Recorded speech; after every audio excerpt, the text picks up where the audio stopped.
You're listening to Inside Real Estate, your source for all things mortgage and real estate related. The show that brings you all the hottest topics and insights directly from those who know it most. Now sit back and enjoy the show. Good morning, everyone. What's up? This is your host, Sal Cusimano, Brad Weisgerber, and a very special guest who's been a frequent guest, Tony Raffin. And we're back! We are back. We are back. Paul is not here today. Paul Pasalakis, the Greek freak, is actually in Greece. Yep. Which is very fitting. Right? Got great photos, man, with the yeah, kids. I like watching. Instead of the Omega Minute, I love watching him with his kids. I would that absolutely is way better, trade everything right now to go be where Paul is. But it is funny. Every day he posts a picture, and he puts the same hashtag, life. Yeah, I haven't been following. I wake up, I'm like, is this the same picture? It's just like but I have not been watching his Facebook posts because it makes you sad. I saw the first one and I was like, all right, I'm gonna not look at your posts 2 weeks at in all. Greece. Very good. Yeah. He sent us a video yesterday and it was Who gets to leave heaven. for 2 weeks at a time? I have not had a 2-week Yeah, vacation it's in my someone entire actually life. someone in a midlife crisis. Yeah. Oh, I think you need it. It's all good. Yeah, he did. He'll be back soon. So we miss you, Paul. We missed you, Paul. Stay there. So Tony, been on the show quite a few times. Always an interesting character. You to got me have. hooked on this podcast shit, Yeah. bro. Honest to God. I mean, we started our own show. Yeah. Fix It and Flip It. My partner Kevin and I. Now Kevin's back to work full time as a cop. So I'm going to resurrect the show. I hate saying resurrect because it never Well, really I think that's died. an interesting show because a lot of people want to flip homes, right? It's very glamorous, but they don't really understand the insides and outs of it. So from They have no clue. the purchasing side, right? Like Yeah. that's kind of where you come in. And Kevin, I'm sure he's learned along the way, right? But you probably helped him out at the beginning, understanding like this is a deal or this isn't a deal. It's funny right? because if you paid attention to Kevin's career before I met him, he'd only flipped maybe a dozen houses, I think, Right. something like that. And then one of the agents in my office, not my agent, but one of the agents in my office, had given him a line of shit. Oh, you're going to get $260 for this house, whatever, you know. And you know, he gave him some false numbers and false hopes, and I think false numbers and false hopes are just terrible to do. You know, you can't. I'd rather be a little bit more conservative and not let somebody down, and then let them be happy as hell when you outdo yourself, than to Right. pull some numbers out of thin air. So I remember the house was in Grosse Pointe, and he called me up, or actually he pulled me over. I was in my smart car, and if everybody knows me, I got this little smart car that's got Remax logos all over it, and talk How to do you Tony. fit and in that thing? well, I don't fit in it anymore. It's gone. So my new vehicle is, as we were talking about before, an H3 very Hummer. strong. It's heaven. Yeah, and I really love this Hummer. It's done in like a camo color with black wheels, so it's my urban assolt It is. vehicle. Looks Backs for pretty nice. foreclosures are back. It needs the Desert Storm license plate. Yeah, that's a good one. Instead, mine says the chairman. So, but Kevin pulled me over in a smart car, and he started talking to me, and he's like, I can't give you a ticket. You got my house listed, and I'm like, I what? That's how it happened. I mean, literally 3 months later, he's at my house having a Thanksgiving dinner. Yeah. And we became really, really good friends. And he gets it. But, I went over to the house. I looked at it. I said, well, Kevin, you need to do this. You need to do this. You need to do this. He goes, I'm not spending any more money. I said, Kevin, we need to spend $1,300 more. So I gave him one of my contractors, which it's almost my piece de resistance. It's like when somebody needs something, they call Google, right? They look on Google online. Well, I call Raffin. Raffin. You call Raffin. And I mean, it's what it is, because it's almost like I am useless except for the network of the people that I put around. You need a mortgage. Hey, call Sal. You get me? You know what I'm saying? And there's half this business is about networking, right? Like no, not half this business. This whole business, Well, everything we do is about yeah. relationships. And if you think it's about anything else and there's some secret formula, you're full of shit. Okay? This whole business that we do, whether it's real estate, whether it's mortgages, whether it's title, whether it's podcasting, Jessica, it doesn't matter what you do. And that's why in a few I'm gonna do something special. Everything's about relationships. That's all it's about. And the relationships that we have put together with other people can help other people. And it's all networking. Right. Even as soon as you hear someone say, man, I need X, right? And you can give them 2 or 3 or even just one Right. person to call. But somebody right? that they can trust. Yeah, and what goes around comes around, right? It always does. You know, sometimes if people let you down, then you can't use them anymore, and it's always happened. But for the most part, you try to keep honest you filter people in and out of your circle until you have the best one. So that you can have the get, best ones, right? and then you have to constantly filter it. You know. Mm-hmm. Yeah. So Kevin, I told him you got to do this, and then because he had already lowered the house to 189 from 260. Yeah. So I says, listen, here, just do this, please. We'll take it off the market. So we took the house off the market, and he did $1,300 worth of repairs. I came back to the house. It looked beautiful. We put the house up for $209. We got multiple offers in 6 days. My wife had told them, look, we're gonna sell this in a week. 6 days later, we had multiple offers, and we sold it for $209. So we kept our end of the bargain because we were figuring $200, and it turned out we got 10 grand over. And the lady who bought the house was a single woman engineer, I think, at General Motors, and she was just so happy that the house is just perfect. She didn't have to do anything. The people today do not want to do anything on the homes. Right. They want, and I think you guys know it. It's the old, what is his name? Chuck Riley from Point Dodge. And you guys are probably not old enough to remember the commercials, but he used to be the used car manager at Point Dodge. Now Chuck Riley is the owner of Parkway Chrysler Plymouth. Oh, yeah. Okay. Mr. Riley. Yeah, and Mr. Riley. He owns Harley too, right? He owns the Wolverine Harley Davidson. But Chuck used to come on, and he'd be, come on down, folks, Point Dodge, $99 down, $99 a month, get you into a car. Yeah. The whole idea was price point sale. And Riley became famous with that. And then Riley was was Meade's sales manager. And he was making big money going on TV, telling people, come on down, folks. Mm-hmm. It's the end of the day. How much do I need down? What's my payment going to be? And I don't want to do anything. Yeah. Yep. Maybe paint, but people don't even want to paint. If you can come up with the perfect home with a clean palette, neutral colors, new carpet, wood floors, granite, appliances, where they don't have to do a thing, that house will sell in hours, even though we are starting to turn in the market. And I think that's where our conversation is going to go today. Yeah. Mm-hmm. Yeah. So it's very interesting to me, too. How long have you been in the business? It will be 30 years. Yeah.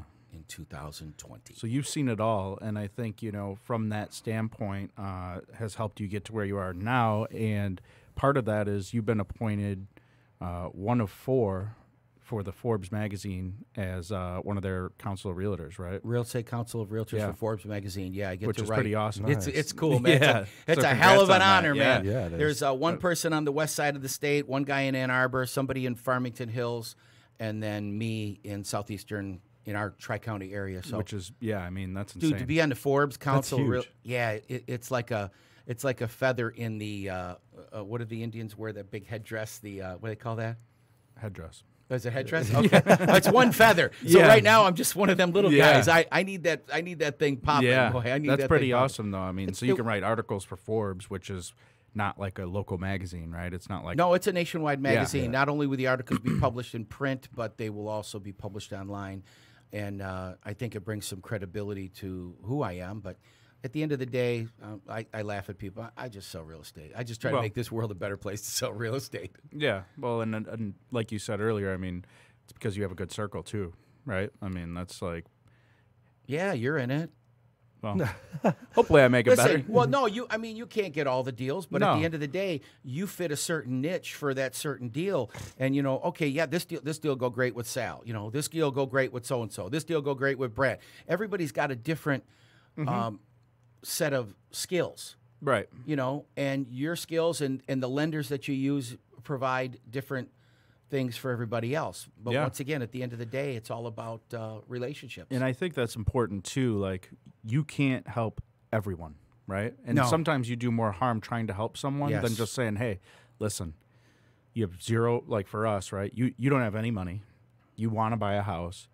I can't get you that loan but so-and-so does Mishta, right? You can get up to 15 grand for your down payment closing Not anymore. costs. That's over the 15. Right, But that was a great thing But for for a me, it while, was just like, you know what? Like, this will go farther for this person talking to this guy than it will with me. Absolutely. And in return, this guy might say, you know what? Next time I got a deal that I can't do or whatever, right. send it back to me. Well, I got right? I got a lender that I use that does mortgages, and if you're in the union and you get laid off, the mortgage company will make your payment for a year. Dude.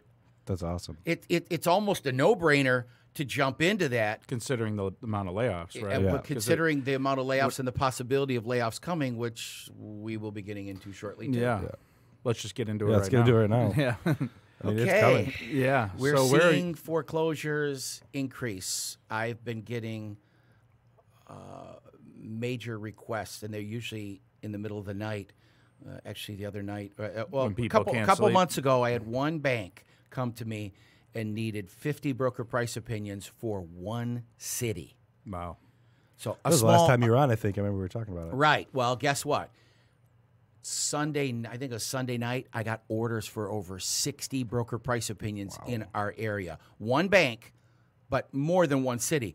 But the point is they're coming in on a steady right now. Mm-hmm. You know, our listing volume has increased in foreclosures, and that's why I started the GDPI, the Graduate Distressed Property Institute, which I will be teaching realtors how to get into the foreclosure game and to balance their life out while between the good and the bad. Because when it's bad, you can still make money in foreclosures. When it's good, you can still make money in foreclosures, whether it's foreclosures or probate or distressed. You know, there's so many different ways to make money. It's not just the retail side. Right. You know, it's nice to, like, I used to There's tell that. people. There's non-performing notes. There's, Everything. And when I started doing foreclosures and I built a team behind me, I would tell my team members, look, all you need is 10 clients. 10 clients that buy 10 houses a year, and you just sold 100 houses a year, and you just rocked your whole world.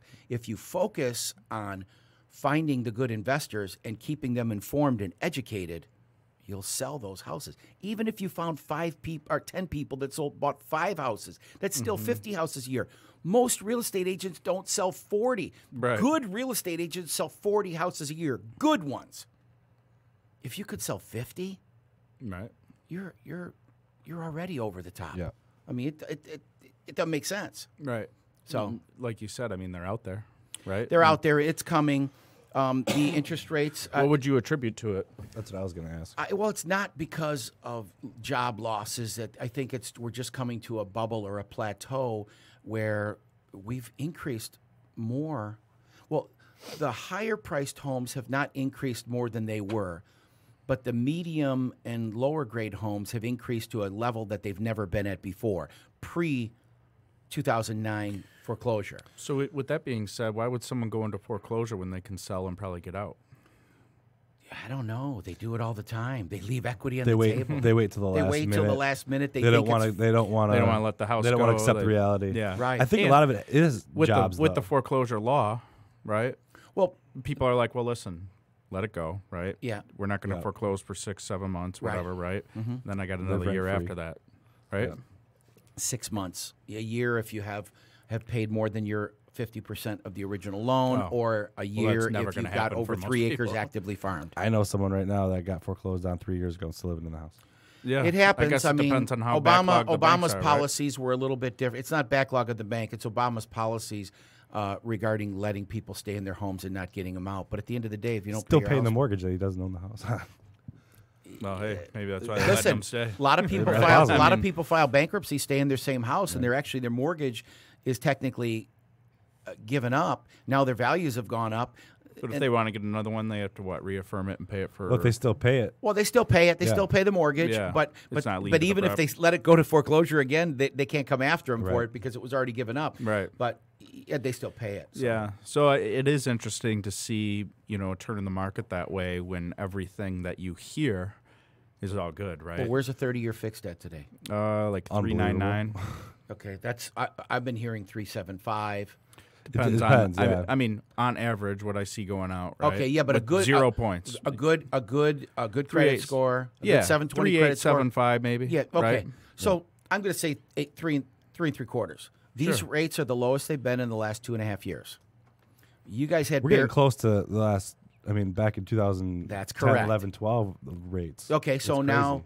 now let's Yeah, bring but we were Barry here on. at- Barry Habib was on the show last week. Right. Okay, and you guys know what Barry said. It's coming. Yeah. it's Okay. coming. The only thing that's going to stifle what we've got coming is Trump. I hate to say it, guys. With all the Trump haters out there, you can be a Trump hater. But at the end of the day, these rates will be low until at least after the election. And if they have to go down, they will go down to preemptively strike a pseudo-recession. We are not going to have a recession like we saw in 07, 08, 09. There's way too many preventative measures that were put into place to allow that to happen again. Right. So that we won't see. That is just We will see one, though. It's just going to be a blip. It really is going to be a blip, but it's going to be a good opportunity to refinance for you guys. It's going to be awesome. It's going to be a good opportunity to buy, okay, because you're going to get that little plateau in the market, and then once everything goes back, it's going to go back up again. And normally, no matter who's president, no matter who's in power, you get 10-year up or 9-year up, 9-year down, 9-year up, 9-year down. We're on 10 years up right now. Yep. 2009 was our bottom. That was my best year in real estate. No, we're riding the. Sell almost 1,000 homes in 1 year. We're riding the highest roller coaster up, right? And yeah, it's pretty nuts. With a lot of things too, I think with what you see with these foreclosures is, it is so hard for some people who have money to get a loan, right? But it is so easy for some people who have no money to get a loan, right? Yeah. I mean, think about that.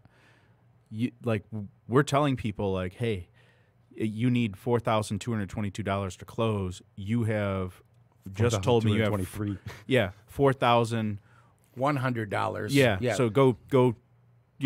Find $100, and it's go that get hard. a cashier's check and come to closing. Yes. Right. Yeah. It's insane. But if you got 50 grand in the bank, And they can get a FHA loan at three and a half. I've seen them at 3.5% FHA. Whatever. Loan. I mean, great rate. Yeah. Good loan. Right. But you started a business last year. Yeah. You got an extra 50 grand plus you're putting 20% down. You can't get a loan. No, because you need 2 years of tax returns. But in that's what industry. happens when you have essentially black and white guidelines, right? Like you can't really tell someone no. Like, I don't feel comfortable giving you this loan, and they don't deserve it. I mean, you look and their credit's jacked, and they're the ones who are getting. But FHA approved it, right? Yeah. And then versus, hey man, I got $500 grand in the bank. I want to buy this $200,000 home, and I want to finance. I'll put 20%. I show down. 20 grand a year on paper. Yeah, it's not working. Babe. Sorry, bud. Those days you are could gone. buy it twice over, right? That's what got us. I would the like mess to we find were in. almost create like a fund of people who've put their money out there, had it work for them, and they made it, right? As far as like loans go, I know it'd be insane, but like create an underwriting guideline, right? Do some hard money loans. Yeah, but with good interest rates, because you have so much money that you're lending out, like and one these of the people biggest aren't private gonna, lenders. The majority of these people are not going to let it go. You're not dealing with like the hairdresser that runs a hair salon that bought a $4 million home because she makes $60 grand a year. Right. Those days are gone. There's a lot of programs qualified self-employment loans, right, at a good rate, right? Maybe a quarter the good rate's above key market, right? Because right now there's programs like that out there, but they're all. I mean. In the rate environment we're at now, you're still seeing those loans at 5.5%. Now, banks, it's so crazy. Banks have an advantage with that, holding the deposits of some of these larger. That's correct. Right? And a lot of them will do that. You can get a loan like with Merrill Lynch, like you might have a LMA. Yeah. What do you call it? An LMA? What is that? Loan management account. Okay, so essentially it's borrowed against your assets. You pay yourself interest, and they get the juice on. They get the juice giving you money on your money. Yep. Right. Okay, how's that work? It's a racket. It's a racket. Hold on a second. I'm going to give you came up with that idea? I'm going to give you $500,000, and you're going to pay me 1.25%, and which maybe 2%, and then no, you end up paying more than that. You're paying the juice, but you get the point. Yeah. So they give you 2% interest, and then you borrow it back from yourself for 5% interest, and they make the 3%. And it's like, wait a second. Yep. Well, they make their money on the investments, right? Yes. Because otherwise, if you don't get that, hey, I'm going to fucking Barney Smith or whatever, right? Like I'm out. So it's one of Smith Bonnie, as my Boston friends would say. But it is interesting, and I think that this recession or this shift will shake things up, and it won't be huge, like you said, but it will be a time of thought. I hope for Fannie Mae and Freddie Mac and those entities to somewhat reevaluate their guidelines and say, here's how this went on the upswing. Now that we're on our way down on the coaster, or just might not be a huge drop to the bottom, it won't be, but hey, how can we figure out the next time we go up? Well, the last time we went down, when we started going up, it was so hard to get a loan. Right. I mean, you had to give up your firstborn. I mean, literally, it was that bad. And it's like, wait a second, you're asking stuff that's just ridiculous. And I mean, even for me as a realtor who is doing foreclosures. Well, even now it feels like I got to go up to someone and say, hey, let me see your finger. Prick some blood out. Prick it, take the blood and send it into a lab. Hey, yeah, you're good. Yeah, right? but I mean, I remember I was doing a lot of foreclosures for Bank of America, and I'm trying to get a mortgage with Bank of America, and they're like, you're a high risk because you're a real estate agent, and real estate's bad right now. It's like, you morons, I'm one of your top agents in the country selling your foreclosures, and my income proves it, and at the same time, you guys are sitting there telling me I'm a high risk. Right. Nothing makes. Well, they have an overstaffed foreclosure department. You know with that. People who probably got let go as soon as things started to get better, right? It's going to get crazy because right now rates are super low.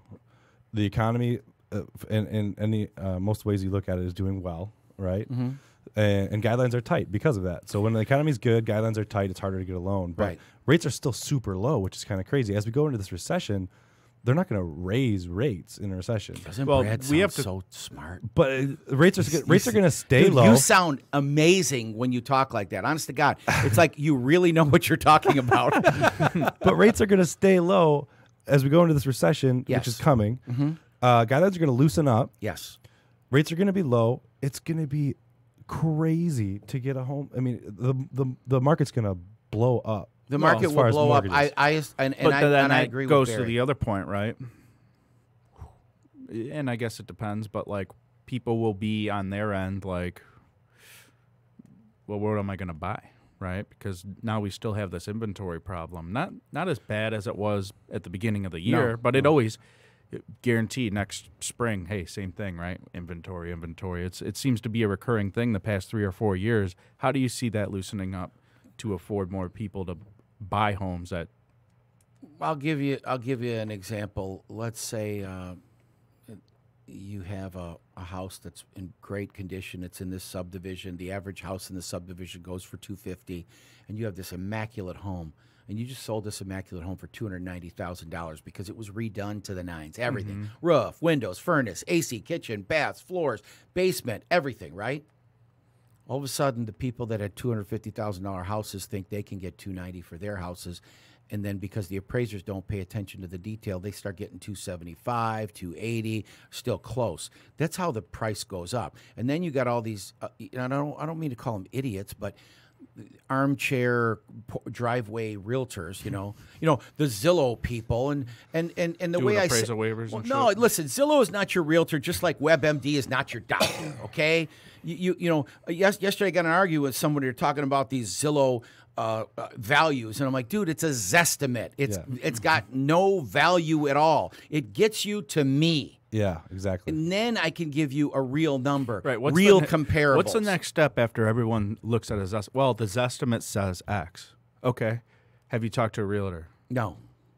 Or yes, I did. They think this. Here's right? funny. Zillow says I can get this for it. My Zestimate for my house is $100,000 less than the house is worth because I have a bigger house. Mine was $200 more than mine was worth. Oh, I'm in Royal Oak, right? Right, you're in Royal Oak, right? So I live in St. Clair Shores on the lake, and the majority of houses are not on the lake, and they're 3-bedroom, 1,000-square-foot ranches, and I've got 2,500 square feet on the lake. So they take all that into consideration. Especially when you have the house down the 2 doors down from me sold for $250,000 more than I bought my house for. Wow. Right? Yeah. But it's a newer construction, right? All of a sudden I'm getting these emails from Zillow. Check your house out. The value went up $100,000. Right. Then the mortgage company that just refinanced you a week ago says you have equity. You can. Oh yeah, you get all these letters. You should come and refinance. We can joke. give you more money. It's like you just refinanced me a month ago. Why are you sending me that letter already? There has to be some level, like if they had like human scrubbers. They don't. Or like let's say they had a panel of 1,000 people they hired as far as like old appraisers or whatever who don't feel like going out and hustling anymore. They pay them 30-40 grand a year to just sit there and essentially look at the houses, get an idea of the values, and hone that estimate in. That's like probably until they perfect it down the road, right? Which at a point, I think that technology will come to fruition if they're able to get the details of the interior condition and quality ratings, right? So if someone's able to go in there and an entity like Zillow and say, hey, There's granite countertops. They're in good condition. The floors are wood. They're in fair condition or poor or whatever, right? When they have an inventory of those items, then they can actually create somewhat of an accurate estimate. I can tell you this, Zillow's now buying houses from people. Yep. And they're not using their estimates. Nope. No. They're using realtors to buy Right. those No, houses. they get someone to come in there and That's say, "This is what exactly it's right, because worth," they right? don't trust their own estimates. So Right. There's estimates I feel like over the last couple of years have gotten more accurate.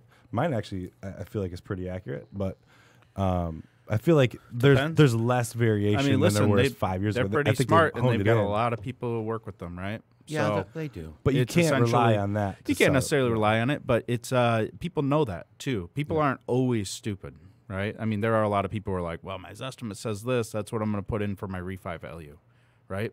We say, okay, I'm not an appraiser. Let's do your loan. It comes in. You're not even and close. it's $50,000 lower on a $180,000 value. Right. They thought. Yeah, you ruined a sorry, lot. right? So you as professionals on the mortgage side doing refinances, you have to do some due diligence, right? you gotta dig There's deep. multiple tools that we can use that are a little more in depth than this estimate. Or even a desktop underwriting that has a little bit closer. Yeah. you Well, know. there's a whole bunch of AVMs and valuation models that Right. as loan officers you typically have access to. You can just go on chase.com, home value estimator. Yeah. They got a pretty good one that shows recently sold comps in the area, what they sold for, square footage. You Right. can- But that's for and- refis, right? Sure. Well, on the purchase purchase is side, what we it don't is. really. I mean, the Yeah, purchase we don't is like, what it we don't is. really lock that up, right? But on a refi, as a loan officer, you got to dig deep. You got. there is you gotta, some- don't be afraid to poke the bear and say, "Where are you getting the? Why do you think your house is worth that much? Where are you getting that from?" And dig deep. It and, is scary, And don't be though, afraid to tell them, "I think you're crazy," but we can go for it. Just know that this is your. You know what kind of set the scares me expectations. a little bit is VA loans, Why? Yeah. Why? because Do you do them? oh yeah, They're Okay. great we do 'em. loans. They're but great loans. I think, Listen, they're the best loans. I think it's because they're starting underwater. They're starting and I see some of these, they appraise low, they pay above and beyond, right? 10 grand. They got a $10,000 funding fee. They're 20 G's underwater. Then they have to list it and pay it with they're 30 grand underwater the day they walk in if they want to use a realtor to list their home again. Yeah. It's crazy.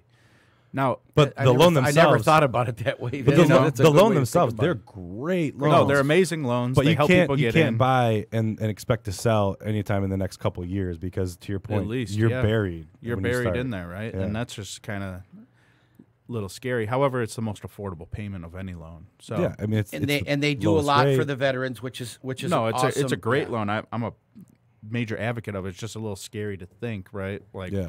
especially when someone's doing an appraisal guarantee. I get that question a lot from realtors. Hey, on a VA loan, are they allowed to pay above and beyond the appraisal? Yeah, but they have to bring money They are. down, more money Yeah, down no, to the they table. are. They are though. It's not. I think there might have been a rule a while ago or a long before I was even in the business that you couldn't do that on a VA loan, probably to protect that value standpoint. But that's why that funding fee goes up because that's what covers VA foreclosures, at least on the VA side. Yeah. Right. So. So what do you see in investment mortgages? Not a lot, man. I don't do a lot of investment properties unless it's a steal, and maybe that's just because of the relationships I have, right? Maybe, So you don't have the relationships with the lenders. Well, I don't have the relationships with the agents that are probably trying to push investors towards my way to help them out with their financing. But when we do, I mean, the rates are so much higher. Yeah, they are a We're little higher. talking 4%, let's just say, for a primary, Yeah. right? Versus, or 375, we're looking at 475. It's like a full point higher. But you're still roughly $5 a thousand. And another tough Right? thing typically about the investment properties is their lower loan amounts, right? Correct. People would think, and this is an interesting fact to our audience, that a lower loan amount would have a lower rate. Well, I'm putting $100 grand down in this $150,000 house. I have a 50 grand. I'm like, you are better off Putting 50 grand putting down. in 20% down. Yeah, right. Yeah, taking that loan and then afterwards applying the rest towards your principal, and we can Recasting recalculate it. your payment Yeah. because right now you're going to end up paying because You're going to pay 3 points because you're putting Yeah. more money down. Right. if, Well, yeah. if you have How a 50, counterintuitive if is you have a that? $50,000 loan, if we sold you that at par, we make $200. Right, That nothing. won't cover our overhead. Right. So we have to charge our points and whatnot, and you end up paying a hell of a lot more in closing Right. costs than you would normally. Or Listen, you take a I crazy got rate. I got to tell you a story. I was trying to lead into this story, but I was in Nantucket. That's a real place. Nantucket, Yeah. yes. And guess what? I got the shirt that says "I am the man from Nantucket." Anyways, I was in Nantucket a couple weeks ago for a friend's wedding, and actually, they are investors, great friends of mine, because everyone. Where is Nantucket? Nantucket is just off of Boston. Okay. Okay, so we flew into Boston. Nice. My wife and I, China. we flew into Boston. We were at Logan Airport. We had a lobster roll in Logan Airport waiting. Oh my God, $36 for 6 ounces of lobster. And it was amazing. Yeah. I The swear. thing was like a pigs in a blanket, but it was just heaven. Dude, it was heaven. And we had lobster twice a day, every day for like 4 days. It was just like amazing. I can't even explain. Lobster rolls anywhere in the world are not like they Right. are in Nantucket. So we flew it. We took a jumper plane, Cape Yeah. Air, it's called, and we flew into Nantucket. And we were there for this, massive wedding. Yeah. It was just, not a lot of people, but when you're on a $20 million estate and Bernie Madoff's son's house is right next door, Wow. you know you're in some Pretty big, dark. pretty dark. But he's dead too, I think. But No, that's what I'm saying. That's Yeah. pretty dark. So we're sitting in a bar after the wedding's over. It's the next day. We're getting ready to go home the next day. We're walking in. It says, let's go to this place. It's called Longitude and Latitude, so LO41. So we went in there. We're sitting at the bar, and I order a shot of tequila. And I'm not a big drinker. Everybody knows me. I'm not a big drinker. And you went for tequila. Yeah, well, I went for 1942. So 1942, There you go. yeah. Normally around here, it's probably $25, $27 a shot. Over there, it was $39 a shot. Yeah. And I'm It like, gets up what? The lady felt bad. She double poured me. So I was like, okay, thank God. So we're sitting there having this conversation, my wife and I, and this young couple is next to us. They look like kids, college kids, preppy with the collar, the polo shirt with the collar up, and Cardigan wrapped around the neck. yeah, but I forgot their names, but he was a really nice guy. And he said something like, oh, well, what do you guys do? No, I said to him, what do you do? He goes, oh, I'm going to school. I'm an econ major. Economy. Oh, no kidding. 4th year at Trinity in Connecticut. So it's a very conservative school. And she's 3rd year law at Trinity. I'm like, oh, okay, you're a couple. Great. It's his birthday. What do you do? I says, well, I sell real estate. He goes, whereabouts? I says, Michigan. He goes, I heard you can do it. Get great investment properties in Michigan. It's like, oh, okay. Let's see what true. Let's see what It is true. Let's see what the econ major has. He goes, well, what kind of? I got $100,000 I want to spend. What kind of return can I get? I said, well, $100,000 will probably get you $1,200 a month rent. I says, forget the taxes, forget the insurance, but just a net number, a gross number. This is 14.4% return. He goes, you got to be kidding me. I'm like, no, but why would you want to invest $100,000 and make 14%? He said, well, what are you talking about? So here's my little, that's why I asked for the pen for the math quiz. Yeah. Now, you guys understand that if you gross $14,400 on a $100,000 investment, that's 14.4%. Right. Okay? All right. Now let's do it the Sal and Brad way. What if we put 25% down on $400,000 houses? Right. Okay? So let's do a little bit of math here because I want our listeners to pay very, very close attention. I got $100,000 to spend. I'm going to buy $400,000 houses. I'm going to put $25,000 down on each one. So I'm going to get a mortgage for $75,000. What's the payment on $75,000? All Just in? P&I or Just principal and interest. Probably what, like $520 or something? $550? $600. $5 a thousand. $400. Okay. So okay. Let's say $400. Okay. Now you're collecting $1,200 a month rent, so you got $800 free. And now forget the taxes and the insurance. I'm just going gross numbers. So you got an $800 free cash flow. Okay. You multiply that times 4 homes. Okay. That's $3,200 a month. Right. Okay. We got 2 minutes. We'll get it done. Okay. You take the $3,200 a month. Hold on. Give me my calculator out here real quick. Times 4 houses is $3,200 a month for the 4 houses times 12 is $38,400 on a $100,000 investment. What's your return on investment right now? If you're looking at the gross, right? I mean, We're looking at the gross to make numbers simple. Right. You're now making 38.4%. you make a Yeah. 38.4% return with the same $100,000. That math I can do. Yeah, but you get the idea. Yeah. So then Leverage your money. So leverage your money because you can make it work because it's so not to low. mention the appreciation and people paying down the mortgage. I mean, yeah. Oh, and I said that's principal and interest. I said so part of your payment is going towards the principal, so it actually brings you up into 41% range. He's like, what's principal? I says, what? You are a 4-year... Did you walk away? Dude, I couldn't believe it. I had to explain to him what principal and interest is. He goes, they don't teach us that in school. That's the problem. Yeah. You need to be able to talk to somebody that knows what they're doing, that's in this industry. He's talking about running the country, economy, maybe going to D.C., and he doesn't know what principal is. Yeah. I wanted to shoot him, and he was such a good kid. Well, that's why our guidelines are the way they are. Needless to say, I just showed you guys how to take $100,000 and turn it into a 30 to 40% return on your money. Leverage your money. It's a simple way to do it. It really, really is. We're going to do real quick 3 questions. 3 questions. Yes. We do it on every show. We First can't question is do what always the scares same you. question. We'll do it. Things change. What scares Tony Raffin? And it could be on a personal level, right? Or Anything. even like I don't like bed bugs or spiders or something like that. What scares you? Not knowing what tomorrow will bring. It doesn't scare me, but it's kind of Overwhelming. The unknown. Fear of the unknown, I think, has probably always been It's my like when fear. you're sitting in bed and you think of what is actually nothing. Or what's my dad? Is my dad going to spank me because what I did today? Yeah. I remember going all the way back to my youth. So fear of the unknown.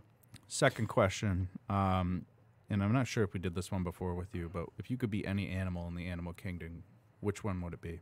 A lion. Lion? Yep. Why? I'm a Leo. I mean, I they're always pretty like badass. lions are badass. All right. Third question. You're on death row. What do you pick for your last meal? That's a good one. Oh. My wife's Lobster lamb roll. chops. Yeah. Wife's lamb chop. My wife's lamb chops. Assuming your wife's They're- still talking to you on death row. Yeah. Okay. And if she's not, then I'll have the lobster Breaded or roll grilled? from Nantucket. Breaded or grilled? No, grilled. There's no Grilled. other way. She Any puts this sides? It's got really quiet in here. mashed sweet potatoes, Sweet potato. mashed sweet potatoes with a bed of spinach and a little side of sea bass. So it's a surf and turf. Oh, Sea there you bass, go. lamb chops, mashed sweet potatoes. They call that and land and sea. land and sea. All right. I like it. All right, good. Well, thanks for coming in, man. It's always great. Got a bit of a late First start time today. hosting the show. A little bit nervous over here. So You thanks did for- a great job. You Well, don't even appreciate go there. that. You guys are what I look forward to doing as well as you guys do. You guys are great. Oh, Really appreciate are. that, man. Thanks again. I'll have for you on coming. my show. I'd love that. Yeah. Yeah. Let's do it. But it's investments. You excuse- don't know anything about them. No, I want to learn about it. Any excuse I get really to sit don't down with know. Tony Raffin Yeah, for an hour, let's I'm do it. in. Let's do it. Well, to all our listeners, find us online. IREpodcast.com. IREpodcast.com. Shoot us an Stitcher. email if you want. Yeah. info@irepodcast.com if you guys have any questions or And Tony, if anyone wants to get a hold of you, what's the best way to do so? You could go to my webpage, www.talktotony.com. You can go on YouTube, find my Talk to Tony video, blog, podcast, or you can go to our podcast called Fix It and Flip It on the Detroit Which Podcast we will be Network. on soon. We will be on soon. We are Let's do it. resurrecting Yeah. and I going like it. back. Back We're- from the what dead. about Let's- that investment seminar you said? Oh, no, I'm going to be teaching an online course Yeah. called the Graduate Distressed Property Institute, the GDPI. We're in the process of putting everything together right now. It will be an online class where realtors will be able to come on. I will teach them how to do it, what to do it, especially if you don't have a resume, banks don't want to work with you. So whether it's a bank or hedge fund, a probate attorney, a divorce attorney, we're going to show, in bankruptcy, we're going to show you all the different ways to focus on distressed property and use that to your advantage. So when the market goes down, you've always got business. Right. Even when the market's up, it's always a steady stream. So you can always calculate a little What bit you of focus income. on, you'll find. How do people get more info on that? It's going to be on Facebook at thegdpi.com, or no, I think just the GDPI, and you'll be able to take a look at that, or just find me at talktotony.com. Talk to Tony. There you Talk go. to Tony is a new different type of a website that I put together that shows my beginnings, my career, the things that I like to do, the charities that I work for, and we'll show the GDPI. I'm actually in the process of writing a book too. I don't have a title for it yet, but it's pretty cool. Kind of like Am I in the book? I'll put you in the book. He could be, right? He could be, absolutely. Character. I wear flip flops because of him. Yeah. Yes. changing the world All one right, pair of feet well, at a time. Oh yeah. Very exciting. Again, appreciate you coming on. Thanks Lots for having to learn. me. Love being here. Looking forward to the next one. Thanks, Jessica. You did a great job. Thanks, again. everyone. That's our producer. Talk to you soon. Let's See ya. go. Bye-bye. Bye.